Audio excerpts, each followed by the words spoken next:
right, and we're recording. Thanks everybody again for being here with our Midway Chamber group of parents surviving and thriving for this year. Valerie, I'll go back to you right now. You are not only a teacher, but you're also a parent. You said that your 17-year-old is old enough where he can do most of the things on his own. You don't have to be too watchful, but can you talk a little bit more about the teacher side of things? Sure. I work at Jennings Community School with Sara.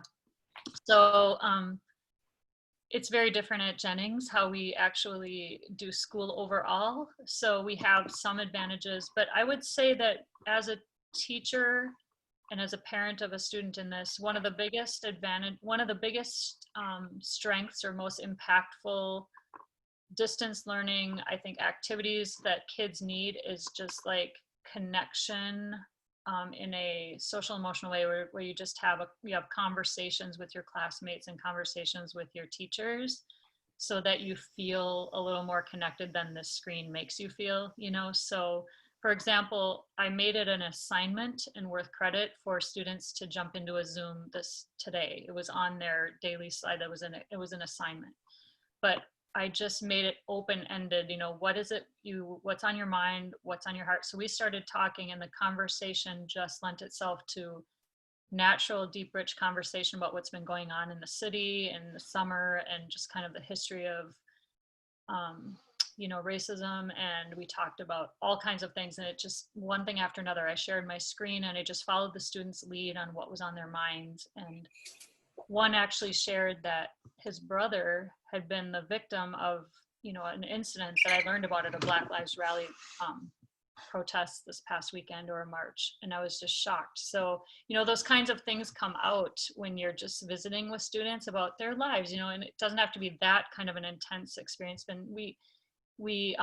we were able to just kind of dig into what's happening on, what's pressing most, because once you get kind of through that, you can get to the material a little bit better. If you kind of get at what's going on with you, what are you doing with your spare time, or how are you feeling today, just kind of get through that barrier and then start talking about more of the academics and the projects and things like that. So that's just something that I find really helpful as a teacher to do, because then they're more willing to engage me in the academics and cooperate with the academics and the things that they don't like to do as much. So, and I heard, like, when we were getting our frameworks for how we're doing this process this year, the teacher who kind of came up with that said that with her younger children who are doing distance learning, they just love it seeing these pre-recorded videos, or even pre-recorded videos where their teachers will mention something about them, like by name, or, it's personalizing it, I think, is my theme here. Somehow making a personalized connection goes a long way to the student wanting to engage in the experience. So I was listening, I could hear my son in his room today, and I heard his teacher say his name. And so, how far did you get? And okay, what did you have? And he's like, oh yeah, I'm sorry, I had to go get this thing out of my kitchen. There was an individual conversation happening, and it was good, so I've heard a lot about that this is a huge experience for children to be going through, a pandemic and all the protests in our city, and just all of what's happening is so there. It's just if you don't say something about their realities, they sometimes can't feel like they can even focus. At least that's our student body and this experience our kids have. Sara, do you have anything to add on the Jennings side of things to what Valerie said? Well, I have a different perspective because I'm not a parent, and I'm not a teacher either, but from an administrative perspective, it's been challenging to be able to meet the needs of each student in this environment. And we've been able to do it for the most part. It just takes a little bit of extra effort because a lot of the students and the parents don't necessarily have the means to do distance learning. So we've been able to set them up with that, with like hotspots that we've provided, and for families who don't have access to Wi-Fi, and Chromebooks for the students to use if they don't have a way to get online. And we've had to go do some home deliveries and things like that, but we are willing to do that to give each student the opportunity to learn. And I think that's been the most challenging part for our school. But I will say that the process has been streamlined and a whole lot better this fall than it was in the spring, when we kind of had to do everything at the last moment, when we shut everything down in March and the kids were kind of left high and dry. And I feel like now this fall, well, at least so far, this is the second week into it, it's been way smoother of a process, and the kids seem to be kind of used to it now. Whereas in March, we really struggled. So it looks promising so far, but we'll see how it goes. Are you guys 100% distance learning, or is it a hybrid model? It's a kind of a hybrid model. So we have each class of students coming into the building on different days of the week for only 3 hours. So that 3-hour time period is for them to check in with their advisor and teacher advisor and, get that face-to-face time. But it's very limited. And then the rest of the week, they're distance learning. So, and for our kids, we have mainly at-risk students. That face-to-face time is really important for them, to be connected and to be able for us to provide the resources that we do for them. And the kids that have come in really seem to like it, really appreciate it. And we do offer complete distance learning for the kids and families that aren't comfortable with coming in. So it's kind of a hybrid distance. It's more distance learning, but it's kind of a hybrid too, where we are offering that face-to-face support. Well, Chris, you're the parent of 2 students. How's everything going with you? For us, it's been fairly smooth. I would say this is, as my ex-wife and I have both commented, this is one time where being divorced is a great thing, because you have half the week where you have 2 kids and you really sort of focus on them, and you have half the week where you don't have any kids and you are actually free to get your work done and sort of regain your sanity, for lack of a better term. So it is so for oddly it feels it's not as bad as we hear from some parents where both mom and dad and 2 or 3 kids are all at home together, distance learning and distance working, and the challenges that creates. So we have an 8th grader and a 6th grader. We chose to do 100% online, at least for this semester.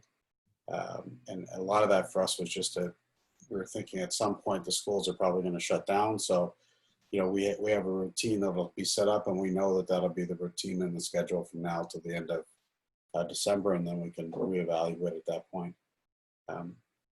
It's been, I think, for at least, it is a lot better than it was in the spring, right? So we're, my youngest in particular has got 6th graders got every day they have actual classes with their teachers online live, and they're engaging with them. And and even on Friday, when a lot of the other students have a day off in Prairie, they have some time scheduled on Friday morning. So I think that engagement is, as Valerie, you were mentioning, I think is important to be able to actually have that real-time conversation on a day-by-day basis, and an opportunity. I think they're doing some group work with friends and other things like that too. So I would say it's better than we had maybe feared that it might be. I think it'd be more like what was going on in the spring, where it was much more just watching videos and pre-recorded things. So. Did you say you have an 8th grader in 8th and 6th? At Central Middle? Yeah, in Prairie. So I know an 8th grade social studies teacher at Central Middle, she's a good friend. I used to teach in that school. Oh, okay. But we were talking about this distance learning model and the importance of reducing the amount of time students are lectured to, like the Yeah, and I noticed that with my son in Minnetonka too, that the teachers are really only asking them to do something like this and engage and listen to a lecture for a short chunk of time, and then they give them activities or put them in groups and they bring them back. And Yep. I think that's been really important too, to not Yeah. have a whole hour where they have to sit and Yeah. listen. And, you know, both of my kids, even now, you know, up through last year would get in trouble they get their work done fairly quickly and then would be the ones talking in the back of the class and creating problems. And so now they can get their work done and, you know, they can chat with their friends outside of class and not disturb everybody else. And then be ready to go for the next, you know, session, right? So, and sometimes it's, you know, it's online gaming or whatever else that, you know, 8th graders do with their friends when they are allowed. But yeah, I think it's curious. You know, we've thought, we've thought, you know, I mean, do we take advantage of this and go spend, both of them went through Spanish immersion, do we take advantage of this and go look at spending a month, let's say in Spain or something like that, where they can, you know, nail their language down, or, you know, we may never have this chance again in this sort of this fashion. So That's the other thing I was thinking, is that this is such an opportunity for kids to do kind of the creative extras that you wouldn't otherwise be able to do with the rigid schedule. So I don't know, I keep thinking about all the different resources I've seen come my way that are about just things you can do in your own home, in your own backyard, that are really creative, that have to do with cooking or travel or nature or photography or whatever. That are all those things and I think if a parent is able to give that space and provide the resources for something like that, then that's really nice. So like last spring, I could tell that Braden was just tired of being on the computer all the time. And I said, well, here's a chunk of money, do something really creative with this and learn something new. And so he started a t-shirt business, which is not necessarily thriving, but you know, he did a lot of research for that, got a tax ID. And then he built a ramp for his mountain bike in the backyard. And both of those things required him to learn a lot of new skills and to research things and do something hands-on and get him out of, you know, away from the computer. And at Jennings, which Sarah probably tells you, it's a lot of project-based learning. So, you know, we're constantly encouraging our kids to do those things that are just, you know, hands-on or project-based. And so that helps a lot when they can pursue a passion or do something, you know, like that, if they have the resources during this time.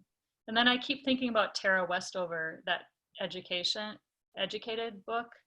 She was raised in the hills of Idaho, you know, on the mountain, and didn't step foot in a school till she was 17, no formal education. And here she's this accomplished, you know, PhD or something, you know, right. No school till she was 17. Just explored and self-taught and got into the opera. I don't know. She just is just really interesting because her parents were off the grid kind of people. She didn't have a birth certificate. It was just crazy. So I do wonder, and maybe just, you know, both for you guys and Luis, but so our kids seem, you know, obviously they've been on computers, they've been on iPads probably, you know, longer than we should admit they had an iPad, right? And so they're very comfortable with doing whatever it is, Google searches and everything else to find information that they're looking for, to, you know, potentially build a ramp or whatever it is. And they've had access to that. So for kids that haven't had access to that, you know, we know there's a lot of kids that don't even have a computer at home. Has it been a more challenging transition? How are they handling that, this opportunity that we see it, but others may see it as more of a challenge? If I can share, I think that in my opinion, again, so this is just my opinion, I think one way to answer that is that's the difference that you see what happened in distance learning in the spring to now. Okay, because even when your children had access to iPads and whatever technology they had, they used it completely different. And even schools that said we offer a one-to-one technology, you know, Eden Prairie and Minnetonka and all these districts, they really didn't use that equipment to actually teach and use it for an educational purposes. It was there, and maybe Schoology or whatever student management system was in place wasn't really enforced. And I say that again, coming from from an administrator standpoint, we had Schoology and Infinite Campus available to our parents. And I would say less than a third of our parents knew the system and learned how to navigate through the system. So what happened in the spring is all of a sudden we were thrown into distance learning. The parents didn't know the system. The kids really weren't using the systems, and some of the teachers weren't necessarily using the systems, even, for assigning grade, assignments for the grade book and everything else. So I think there was that big learning curve. To what happened now, obviously we had to rethink about how do we engage the parents, and how, even the parents realize themselves, okay, we got to do something different. I mean, that's like the first tip that I have, for anybody, not just the people here, but for anybody that might be listening to this recording, is you really need to learn the student management system that your children's school is using, whether that's Infinite Campus, Schoology, Seesaw, whatever system they're using. You as a parent, you have to learn it because you need to navigate it. And in the case that we have here, when we're talking students that are, middle school to high school students, there will be a little bit of independence in them to learn that.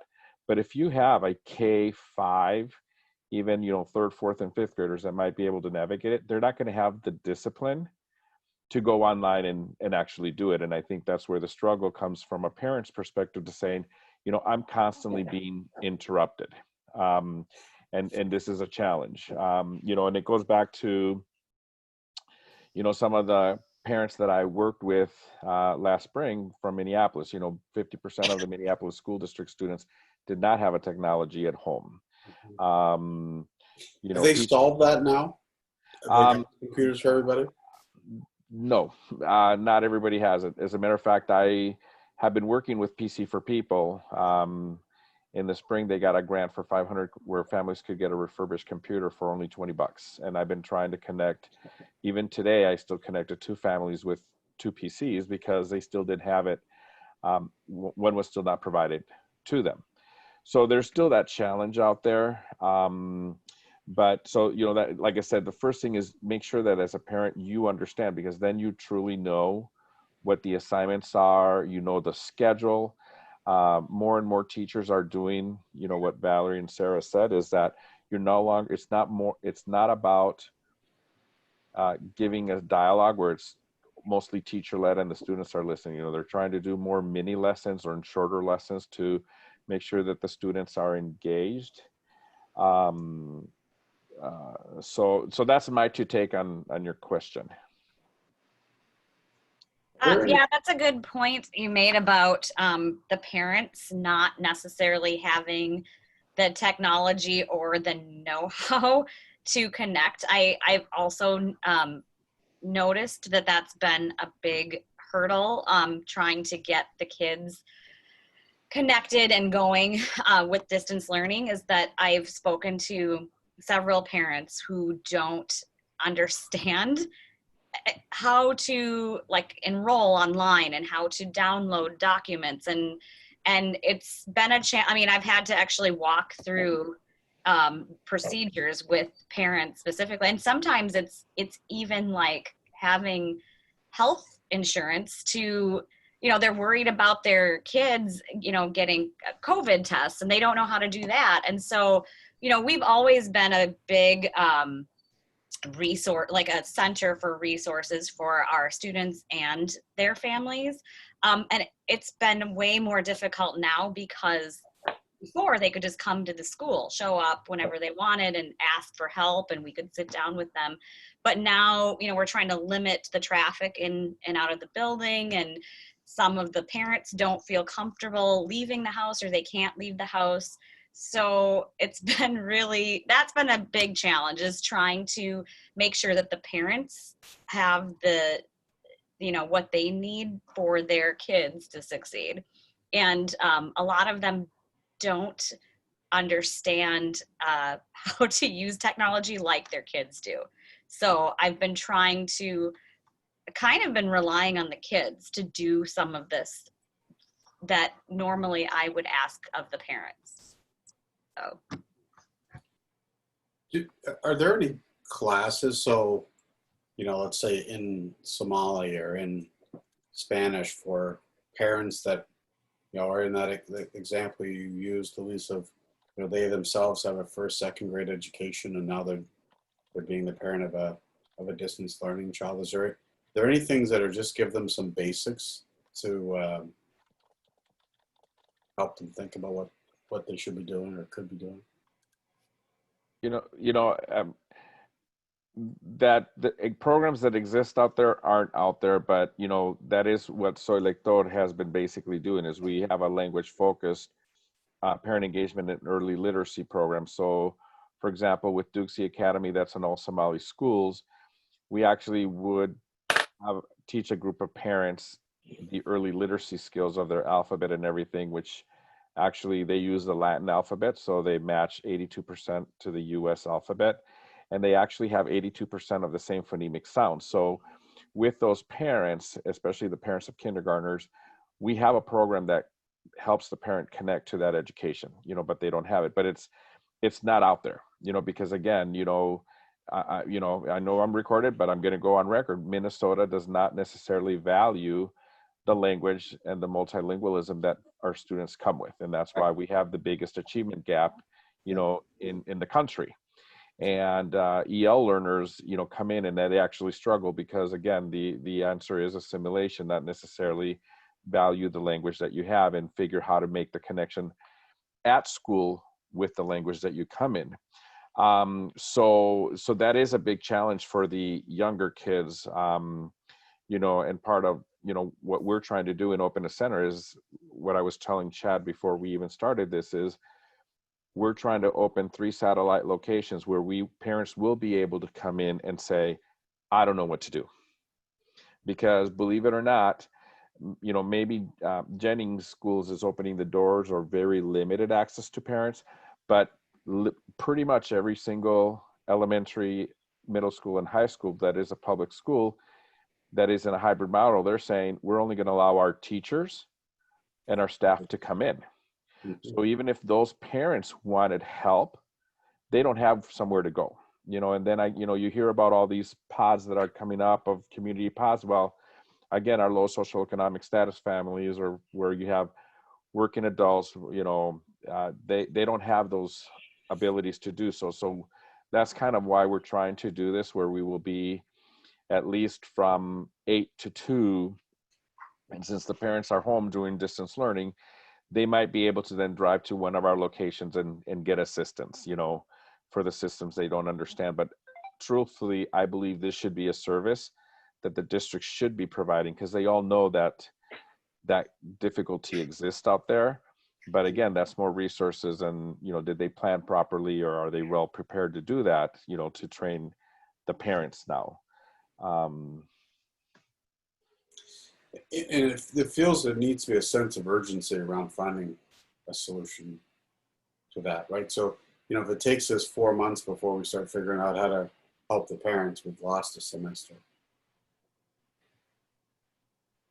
Well, and I would just ask you to think about that, Louis. Just think about, whether the Midway Chamber, or I'm also involved in the Minneapolis Chamber, if it's space that you need, or how some others can partner with you, and maybe spreading what you're trying to do out there more quickly and further. So.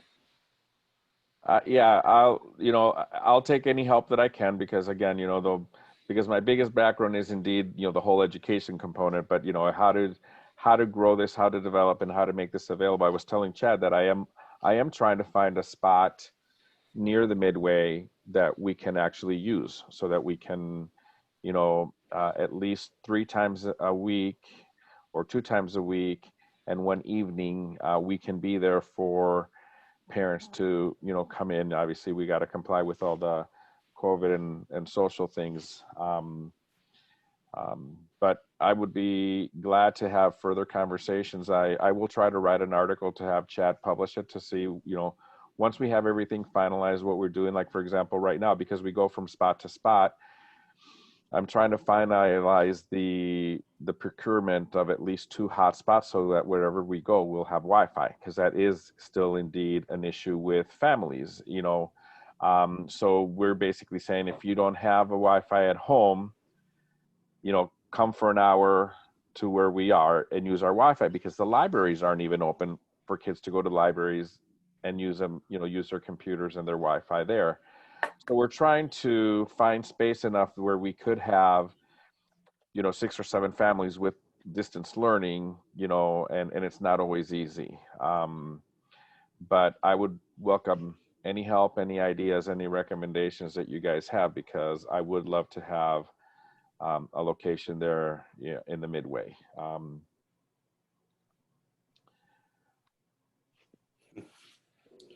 Thank you, Louise.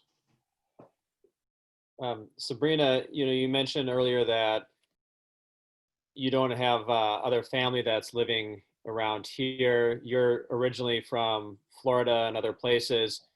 Have you had a chance to talk to some of your friends or family in other states on how they're handling the school year? Minnesota gets a little bit later of a start than a lot of the country does. So maybe you heard from a few of them before you started the school year? So a bulk of my family is in Florida, so they are doing in person, and I'm very glad to not be there. We chose 100% distance learning for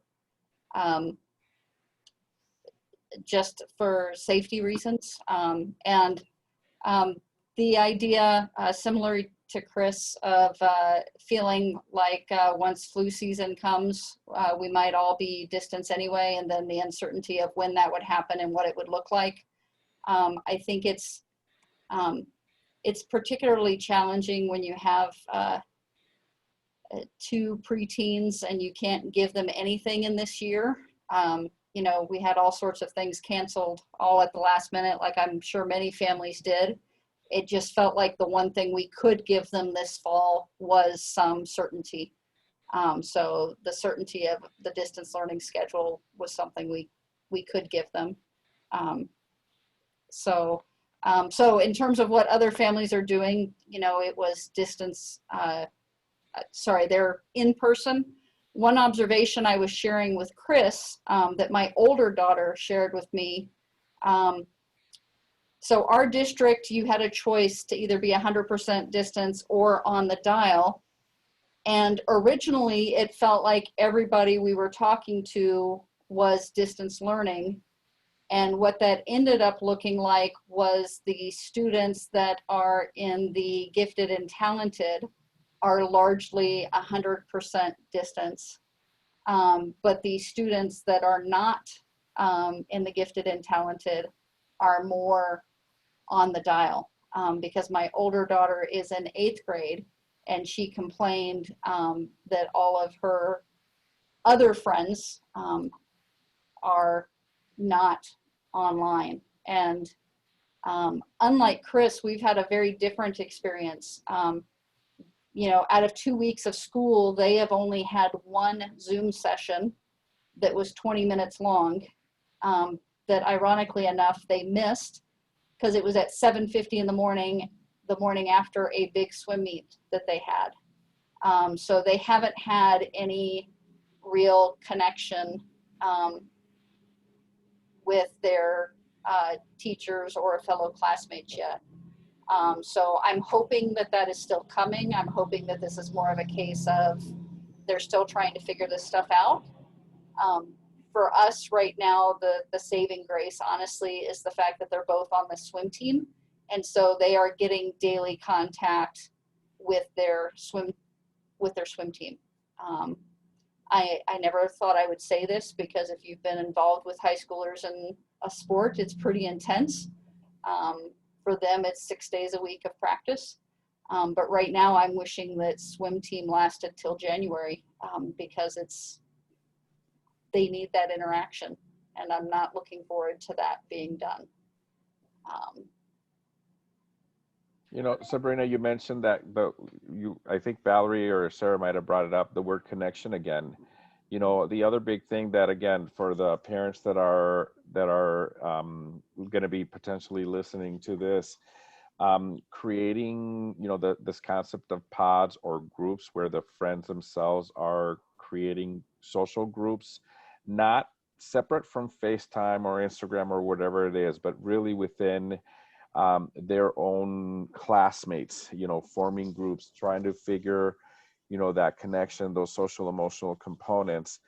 Coming again from an education, and right now, believe it or not, even though I have the experience I have, I am taking a class on distance learning, is, it is your right as a parent to talk to your school, especially if they are not having something like a morning meeting or team building activities, class building activities, something that where they will, again, make that connection on a personal level. If you had students that were in 5th grade who went to a middle school, they have completely different friends, or maybe from the middle school to the high school. So, I think from a parent perspective, our kids need that social connection. They need that connection. So, ensure that your school has a component of that during those distance learning days, that there is a component that creates that camaraderie or team building, whether it's a project-based learning project where they're all doing it together and they, separate from the teacher, but, again, something that is, again, social,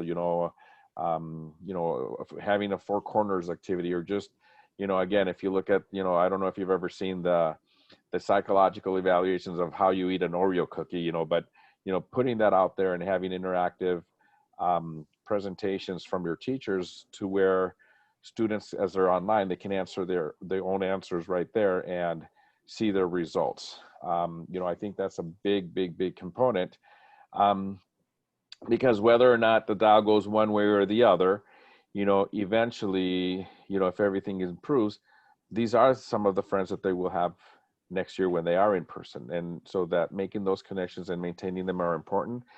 And, if the school's not providing them, ask them to provide those opportunities. And if they're still not providing them, you got to find a way to, as a parent, take the initiative to meet the other parents and then form a group so that they can indeed, socialize and talk about their commonalities, their differences, their likes, whatever. But it's got to be separate from the social media, FaceTime, and all that other stuff.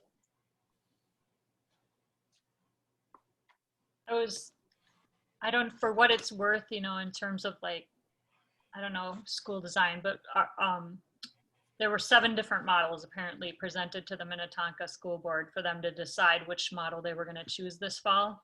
Thought there was a lot, but they picked one where the youngest students have the most in-person time, and I think this is kind of across the board, right? But they utilized the high school for the 4th and 5th graders.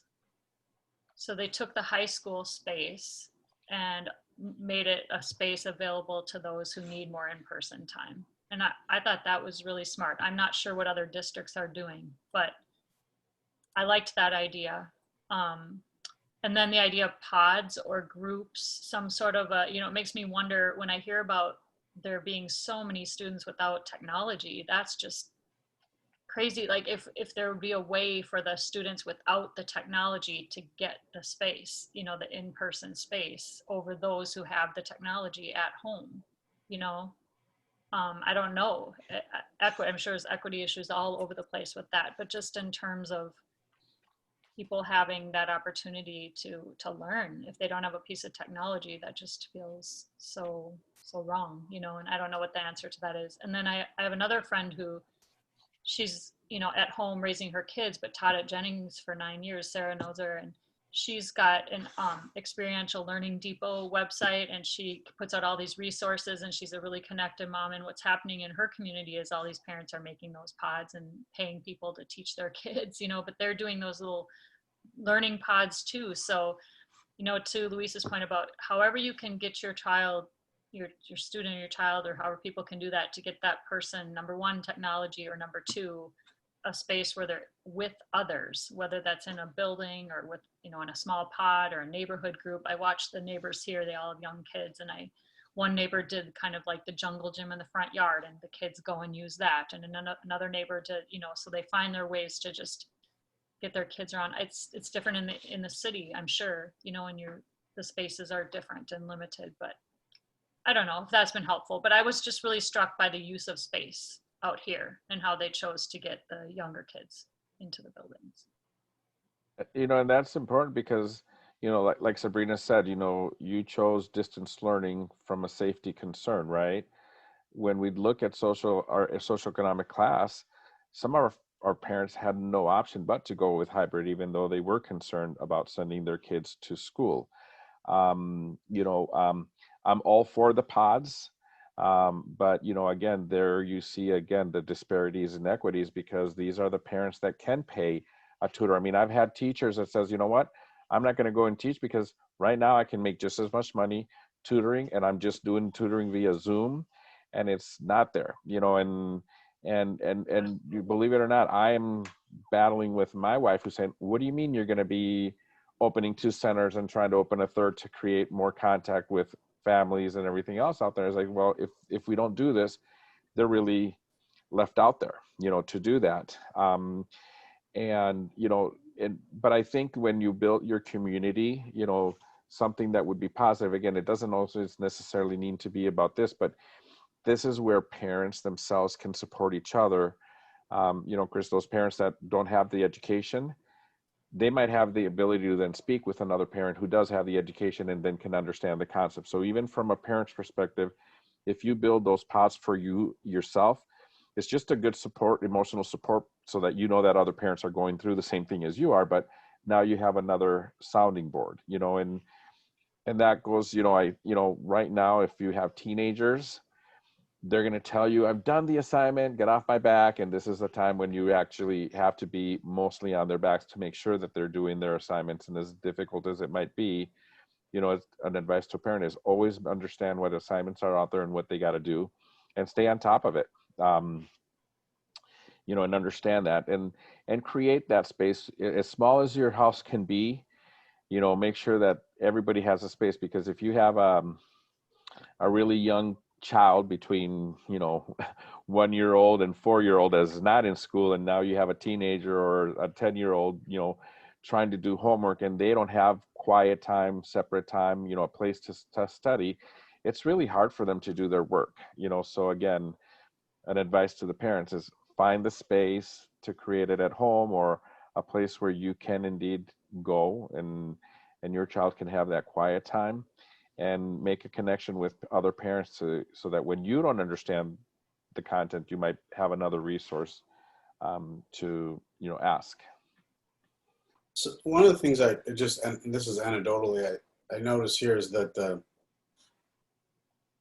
even though our school in Eden Prairie is half, at least at the elementary level, kids of color, it feels very segregated, right? So I think, it looks like, it just feels like, so that when you think about those pods, right? So would that pod be a mix of people of different socioeconomic backgrounds, or would that pod be, people that, a bunch of people that are working at United Healthcare, they all get together and can afford, let's say, to pay, or, and so that's one of the things that are just, I notice it in different sports, right? So, certain, you watch parents, right? It's groups of, if there's a group of 3 or 4 Somali kids on a team, those parents will kind of sit by them, sit together, and then other parents will sit together, right? And so it's just it's interesting for me just to kind of watch, and I just wonder, as you think about those pods, how to encourage people to use that as an opportunity to, expand their own sort of social network and understanding of different folks, different people, different communities.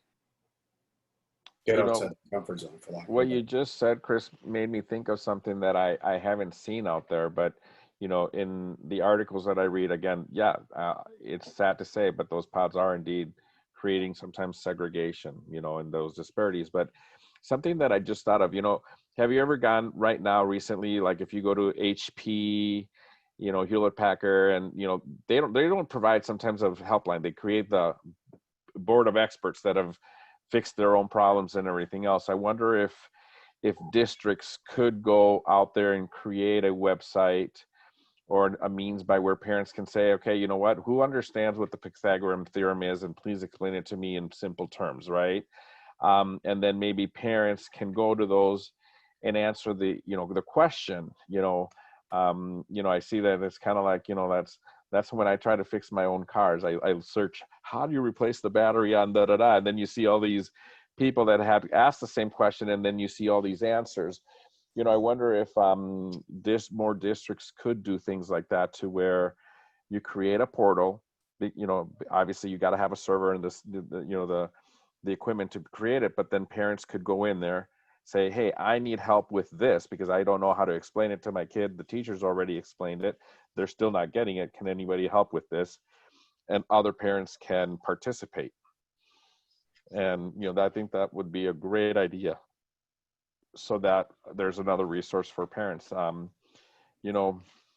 thing that I have realized, even as an educator, and I don't know if Valerie and Sara feel this way, and maybe Sabrina or you, Chris, are the same way, but right now, there's way too many resources out there, and sometimes you spend an hour looking at all the resources just to find the one thing. So, having a limit what resources you go to, and see what resources your school has given you, so that you're not wasting time out there searching for other resources. But, I can tell you that, for bilingual education, I'm, every day I get 10 new links about 10 more resources that, can help, students that are in an immersion school or a dual language program.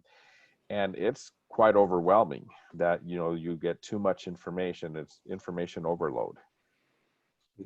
The thing that it's coming to my mind right now is that kids have passions, like we all have our passions or our curiosities. And it seems like this is like the best time to possibly jump on the kids' passion during this time and let them. So my boys went through MME. So they did 7th and 8th grade with a former Eden Prairie Middle School teacher, actually, who's the principal there. And after they both went through this, it was 6th, 7th, and 8th actually at MME. I sat with him, his name is Pete Dimmitt, and I said, okay, we were just debriefing about the contrast between what he's doing out here and what I do at Jennings. It's just a whole different world. It's a whole different, when you do talk about parents, I'm thinking, oh, if we could just get our parents to even come or talk to us, or we could get a hold of it. It's just really challenging. But anyway, when we were debriefing about my kids going through that program, I said, Braden told me the two main things that he took away. One of the main things he took away from this experience was the passion project. And that was like in his 3 years there was a time where he was told for 5 weeks he could research whatever he wanted and put out a result, so it was just choice of what is he interested in. And he was interested in architecture, so he just went nuts, researching architecture, and he had parameters and a rubric around, quality of research and I don't know what all, but he was passionate about it and he went crazy with it. And that's one of the things he remembers about it. And I'm thinking, this is the time, I think, that we can definitely let kids jump on those passions, as much as teachers can give kids some choices to just go to town with what they're really into, what they're really about. Maybe not video gaming, it's something else, or if it is, maybe some angle with that you haven't thought of before. But I don't know, because it's hard enough for me when I wake up to the news every day and what's going on around me and in the world to not feel I think even if it's not spoken about by us adults, the kids just absorb it. They just feel it. They know it. Our kids things will just seep out of them, and that they're thinking about what is this thing that's going on with, they just know. So to get them into something that's just a distraction, a diversion, like maybe it has to do with something they do in the kitchen or with like their phones and photography, crazy angle, just something that's fun and different and personalized and a passion. And they can maybe find a group, if we have a pod that all wants to do that same kind of thing, and they do that together. But I just think it's the time for choice and passions more than any other time, because like I said, when they're back into the regular programming and the regular school day and all that, it's going to be harder for them to have those options in that time, and they'll probably be wanting to make up for lost time with the curriculum I don't know. It's just a thought. It seems to work well. One thing I love about working at Jennings is when students say, can I do a project on this? I really want to learn about this. I mean, that's just a dream to me. I would love if if I was hearing my own kids say to their parent, their teachers, I want to learn about this. Can I do this? And so today it was the students like, I heard there's this thing called sundown towns. That was a thing. What are those? I want to know about that. And then that led us to talking about another, kind of experience in Prospect Park. And anyway, so now I'm going to do that. I want to do that. Send me that link. And that's what you dream about as a teacher. So if things could be more interdisciplinary or passion driven, I think that's super helpful.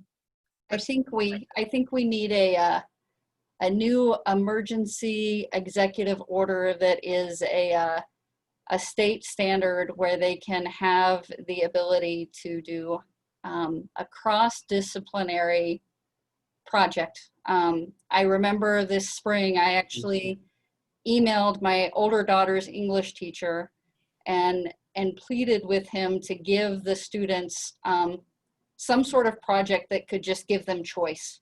Because from a mental health perspective, these poor students have just had so much yanked away from them.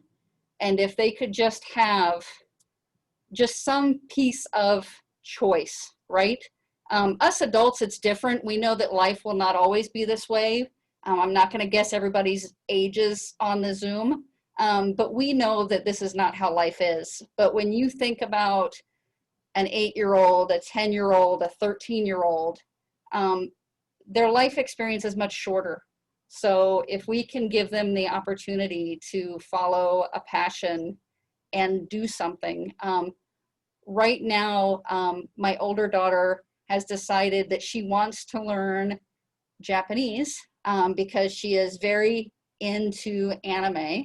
Personally, I think that would be a very difficult language to learn, but she wants to learn it because she's been watching anime and because my brother and sister-in-law happen to be in Japan because my brother took a job there. And so I am doing all sorts of research to see what it would take for her to take an online class in Japanese because this is where her interest is right now. And so Valerie, I agree with you. I think this is a good time to give children that choice. And I would love it if this could be instead of some of her other schoolwork, because you know what, the electives she chose last year, those classes aren't, she picked a sports class and in her school district, she was supposed to be getting to do this PE class where they were going to get to do either like scuba diving or this or that, or it was supposed to be like some specialized PE class, which was really hard for me to accept. But I said, okay, you're an 8th grader, you get to choose your elective. Well, they can't do any of that special PE class because it's distance learning. So she's literally just doing regular PE. And I would love to give her this anime class, this Japanese class instead. I have several students who have told me they cope with their mental state with anime, with that kind of programming. I don't know what it is about it. I've never been into it, but it calms them down. Well, really it requires a higher order thinking and higher order reading skills, believe it or not. So it's actually good. I always frown on teachers says, you can't be reading that. Those are cartoons. It's like, well, you know what? It is really good for them. But, one of the things that, between what you're saying, Valerie, and Sabrina, what you're saying is, think about it. That's a double-edged sword. So I'm going to share, my granddaughter was going to go to this school in kindergarten, and she's already reading at a 1st grade level. But she's supposed to go to kindergarten.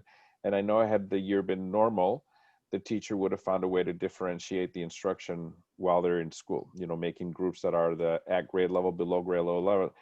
But the school was going on a 2 days at school and 3 days off. And the teacher said, everybody's going to get the same curriculum on the 3 days off where you're at home, and you can differentiate the own instruction at home. Okay.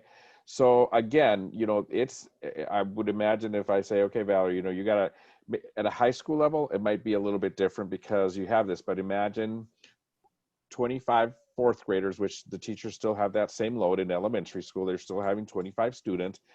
And you're telling them, let your kids pick whatever they want to, with this, it's a double-edged sword. But, again, I'm going to, for those parents who might be later listening to this is, if you have a student in an IEP, an individualized education plan that is receiving services for speech or anything else, make sure that you are advocating for your kid and asking for those same services. I heard personalized instruction, differentiate the instruction, is making sure that your kid is getting what they need, because if they're getting, materials that they already know or they find boring, they're going to lose interest.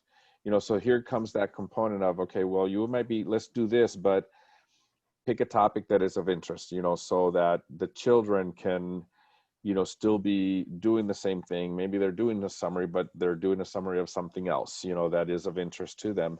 It's important to make sure that, as a parent, where your child's levels are and what their skills are, so that the school is still providing that.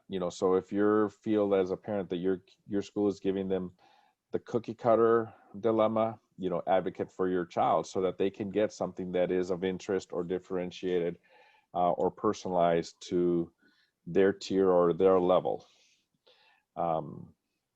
So I just want to be cautious, because at a high school it might be easier to do, but not necessarily at the elementary level, but it's still a right that you should fight for. I think I agree. I just got really excited. I like project learning as well. So yeah, I was probably suggesting something that's not very realistic and should probably be more mindful of being recorded and maybe saying something I would regret later. But no, but project-based learning is phenomenal. I mean, what kids can learn, but very few elementary schools in Minnesota use project-based learning as a concept to learn things, because it requires, what Valerie said about, go and do this or go and do that, again, now we can, we could say there's the haves and the haves not, the ones that have the means to do those things and those that do not have the means to do that. I'm trying to be innovative when I tell my families, like, what, cook with your child, because it's measurement, it's math, get them involved in that, because you can't just say, okay, go do this, go, here's the money to go build a ramp. And when you can do that, because it's the kids will learn it based on the passion that they're doing. And holy smokes, build a ramp, all the math that requires and to do that, it's amazing, building the materials, budgeting, everything else. But not everybody has that. So I think this is where it's a challenge for the schools. And again, schools need to do more of that. But, we're not all project-based learning. And, we certain schools have, okay, this is how we're going to do it. So again, from a parent perspective, know your child, know what are their interests, and make sure that your school is meeting that need so that they stay interested, because otherwise we're going to lose them.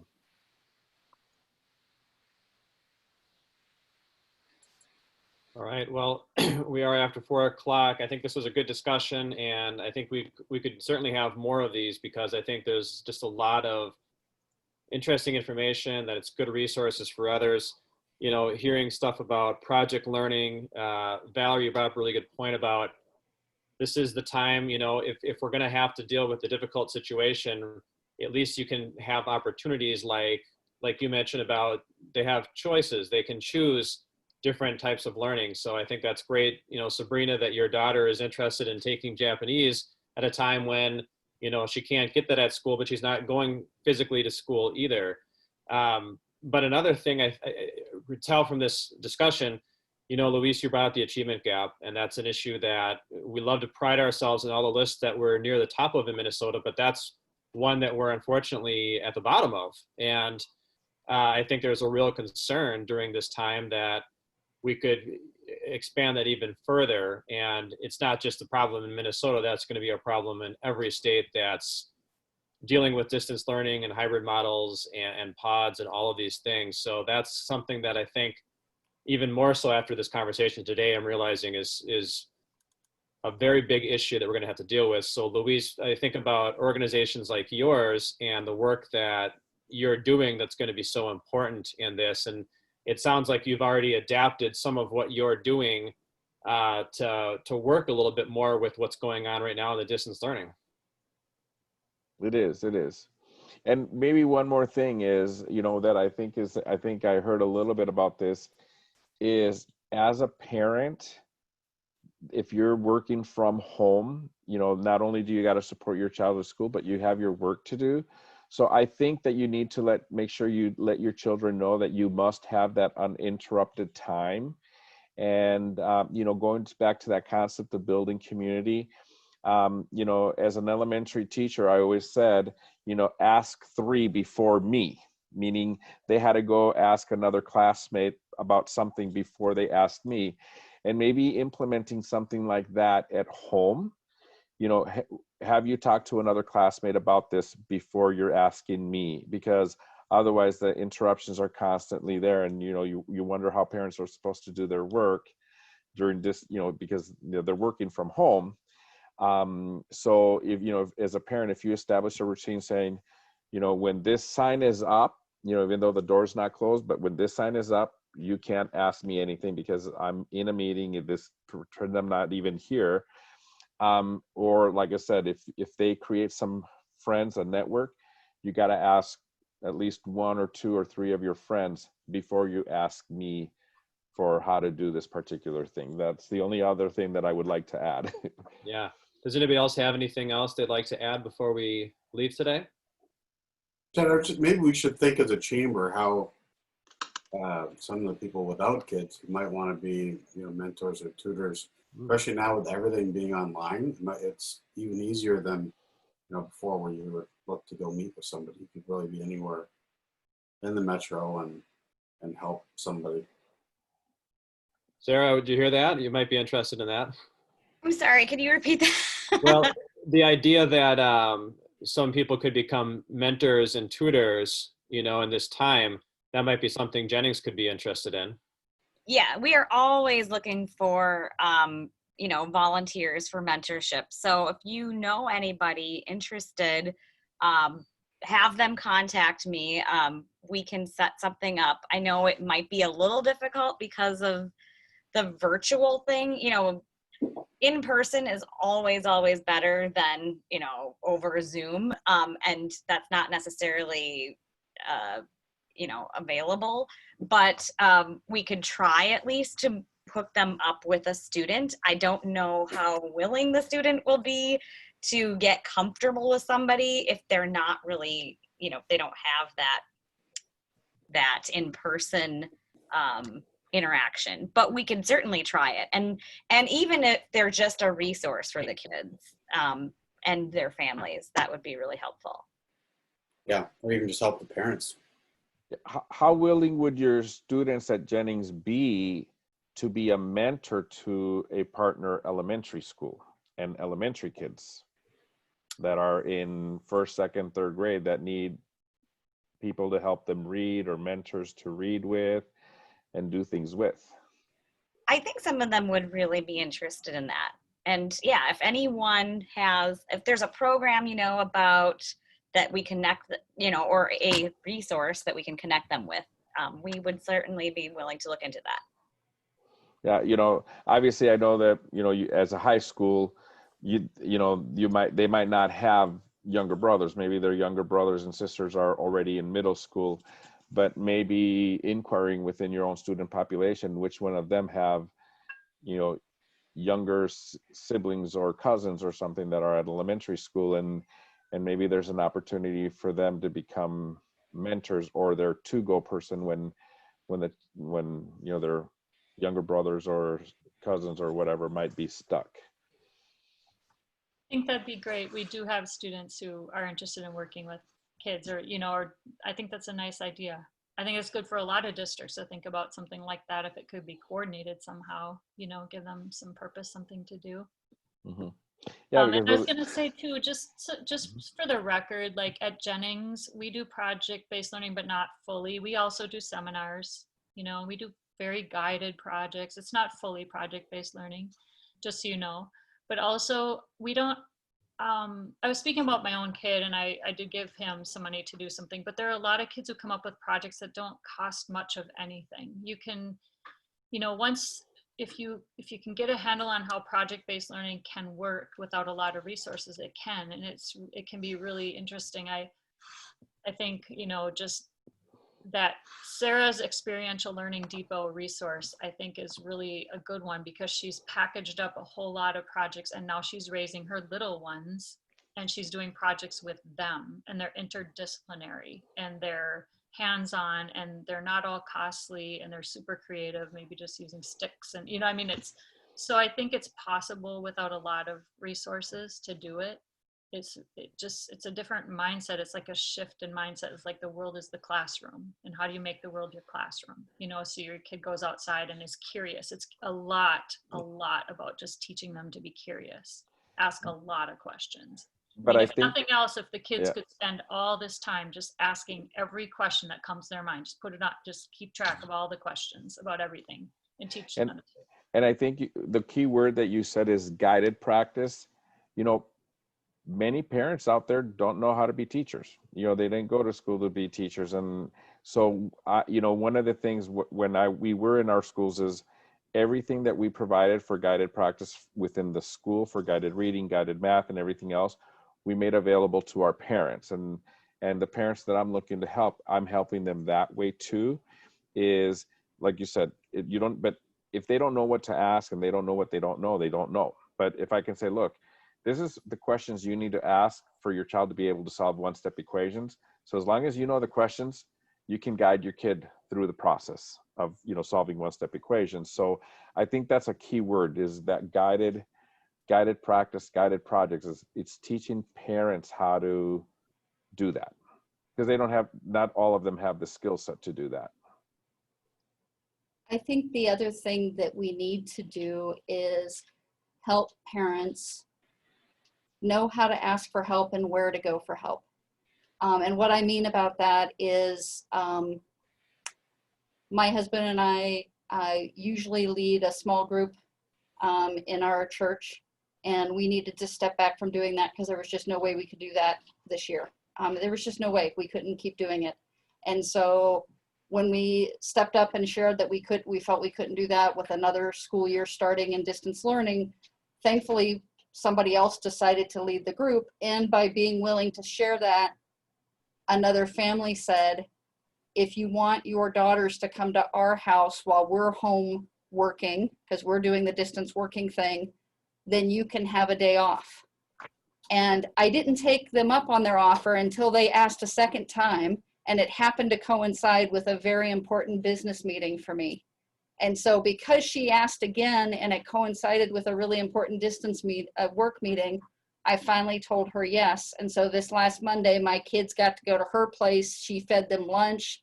We got to focus on our work, and it worked beautifully. And so the thing I worry about is that, yes, we want to give parents guided practice and all of these things, but I'm also worried about our parents burning out, right? Because this could be a very long school year, and there's the mental health of our students, and then there's also the mental health of our parents, right? And so frankly, that's part of what I was hoping this group could kind of talk about and be for each other, is what does this look like? Because I can go on a Facebook group with other Stillwater parents, but not all of those Stillwater parents own small businesses and understand what it's like to be a business owner. That's a unique demand set than being a parent. I don't get a paycheck every 2 weeks like somebody that's a W-2 employee. I own a business, and that looks different. And so I think that's one of the other things, and not that I look to the schools to know how to do that, but schools should be aware that where parents were in the spring, I think parents were kind of a lot more in the camp of, we want to be there for you, we understand. Just like employers were a lot more in the camp of, we're going to be there for you and we understand. And I wonder how long that's going to last in the 2020-2021 academic year, right? What's this fatigue going to look like? We don't have like an end date for this.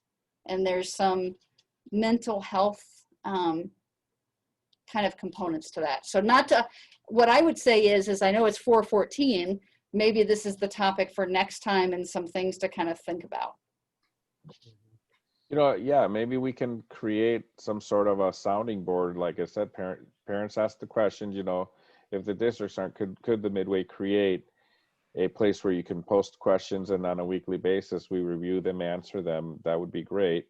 I remember when MDE published their parent survey, I think in July, I think 87% of the parents were hoping that we would go back to school the way it used to be. So that's how much, how much stress there really is about parents staying at home and, teaching at home, because they have to become teachers. They really do. I like that idea. If it will help others, I would be willing to, go online and answer any questions that other people might have, or, if there's a place to submit the questions, then we can answer them. Bye, Sarah. I saw you're getting to go, but yeah, or if it's every other week, I would be willing to find an hour to, at least from an education standpoint, because, I have that ability and that experience. So I would be on board if you guys need me. Is it okay if I sign out, guys? Okay. Yeah. Thanks for letting me in, and I hear it's good to have people processing this together on behalf of the community. Thank you. Yes, thank you so much, Valerie. You had some great insight today, and everyone else did too. So unless anybody has any other closing thoughts, we can wrap up today, but I think it's a good discussion, and hopefully this is just the beginning of it, and we can continue on future ones too. Thank you, everybody. Thank you. Thank you. Thank you, everybody. Bye-bye.